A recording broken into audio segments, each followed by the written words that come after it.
Hey angels, and welcome back to my channel. In today's video I want to talk about the importance of learning to say no to everything you do not want to do. And I think a lot of people are struggling with this immensely because a lot of people are people pleaser, and we need to learn how to stand up for ourselves, how to say no, so we can actually live in alignment with where we want to go.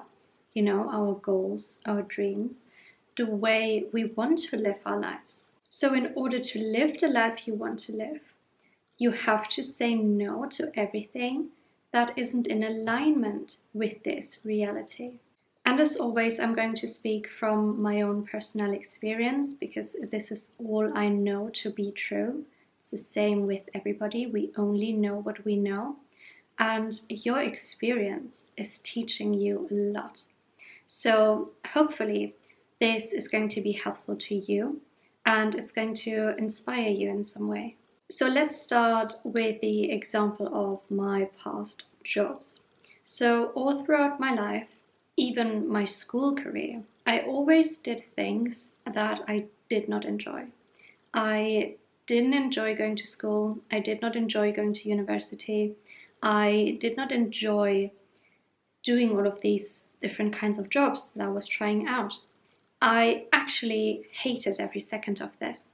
And because I was doing it for so long, this resentment in me grew, and there was just nothing to look forward to in my day. There was nothing enjoyable about my days because I didn't do anything that brought me joy. And this was when I had to learn to say no. So when I was straight out of university, I started a job at an agency which I didn't like. I didn't enjoy it every single day. It was just horror, internal horror for me because I did not enjoy what I was doing. And I came to a point where I just had to be honest with myself. I had to really ask myself, what are you doing here? You can't constantly moan and complain about your situation and then not change anything. And this was kind of my own wake-up call. I needed to say no to this. I needed to say no to what I was doing in order to experience happiness. So I just quit. I just went ahead. I woke up one day and was like, yes, this is it. I'm going to quit. I had no clue what I wanted to do afterwards. I had absolutely no plan B. All I knew was that I did not want to live like this anymore. I said no, I chose myself. So I quit. And all I knew, what I wanted to do, was to help people. So this was the first thing I did afterwards. I did some research, I looked at some jobs where I was able to help people, but then I couldn't find anything that was in alignment with me because I knew I didn't want to have this 9 to 5, this kind of work environment that I was in before. And I was looking at all of these jobs and I was just thinking to myself, this is not possible. Like, this can't be it. Like, this can't be everything that is out there. There must be something that brings me joy, that I like doing, where I can help people. And this was before I even knew anything about manifestation, spirituality, and all of that. I had no clue.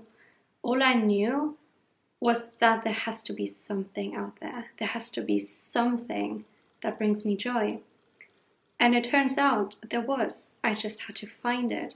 And the process was saying no to what I didn't want and then just allowing this to come in.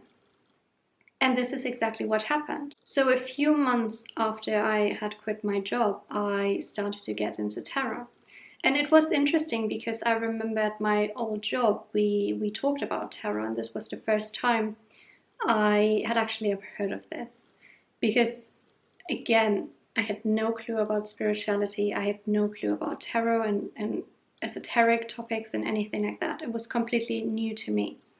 So this was the first time I heard about this. So consciousness was showing me even then what I needed to do, but back then I just didn't realize. I had to embrace the journey, I had to learn about this. So a few months after I quit, I got into tarot, and this was the first time I understood that there is a world behind the world, and I knew I didn't know anything about anything. There was just this whole new world that opened up to me, and this is why I am here where I am right now. And it all came down to me choosing a path that is in alignment with me. All I said was I want to help people, and consciousness was showing me how to do this.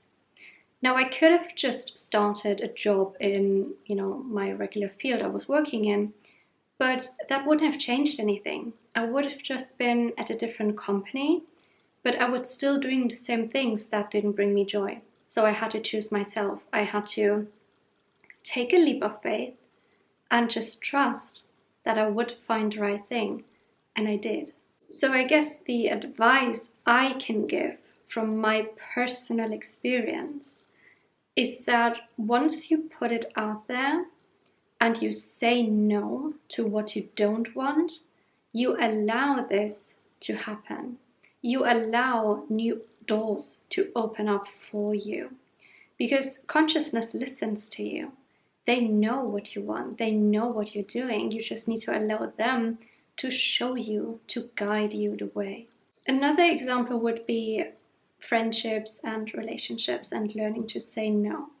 So I remember I started to say no to meeting up with people I just didn't want to hang out with anymore.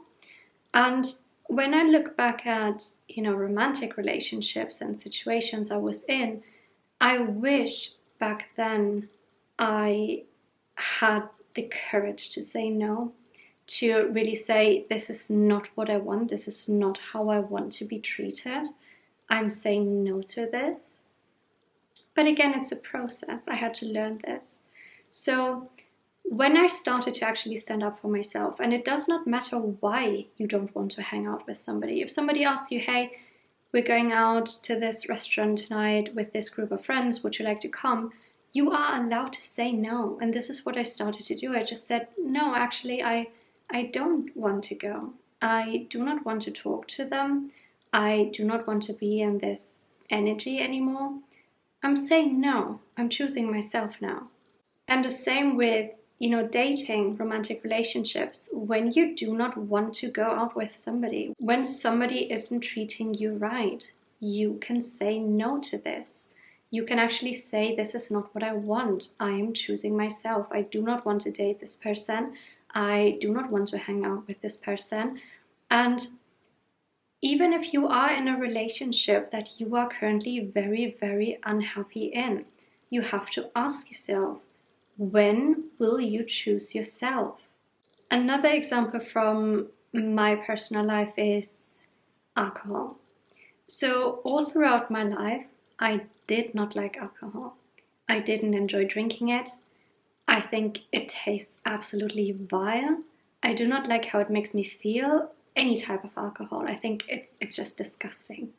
But because of the friend groups I was in, it was kind of normal to drink.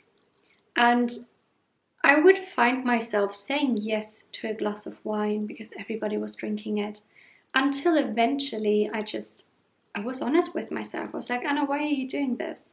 You do not like drinking. You think it tastes disgusting. Why do you say yes to a glass of wine when you know fully well that it doesn't taste good, that you don't want to do it? And this is when I started to say no. When people would offer me shots, I said, no, thank you, I do not want to drink. And eventually, people would adapt to this. They would just accept it. And I know there are so many people out there who feel this kind of pressure to do what everybody else is doing, so they don't feel like an outsider or something. But again, you have to choose yourself. You are allowed to say no to something you do not want to do. So if you do not want to drink, don't drink. It doesn't matter what other people are doing. It doesn't matter whether they think you're weird or boring because you don't want to have a glass of alcohol. you can just say no.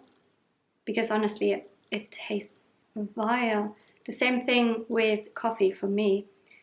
A lot of people don't really like coffee, at least from my personal experience, but they drink it because everybody seems to be drinking it. I've had so many conversations with people who were like, yeah, I don't really like the taste of coffee, but everybody's drinking coffee. And you're kind of getting programmed to think that drinking coffee is normal, even if you don't even like it.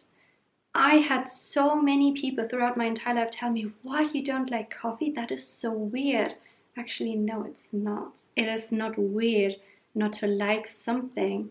But again, just speaking from my personal experience, it was weird to everybody else around me.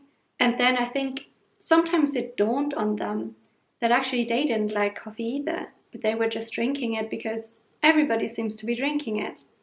And those are just, simple examples where you can have a look at your life. What are you actually doing that you do not enjoy, that you do not like? And ask yourself, why are you doing it? Seriously, why are you doing what you do not want to do?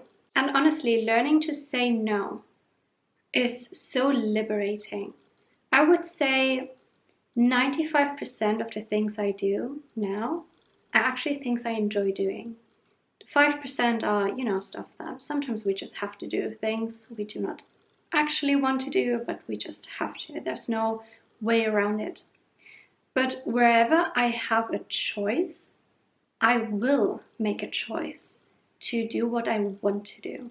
And I believe everybody should be doing this because you are responsible for your life. You are responsible for your happiness. And if you don't change something, nothing in your life will change.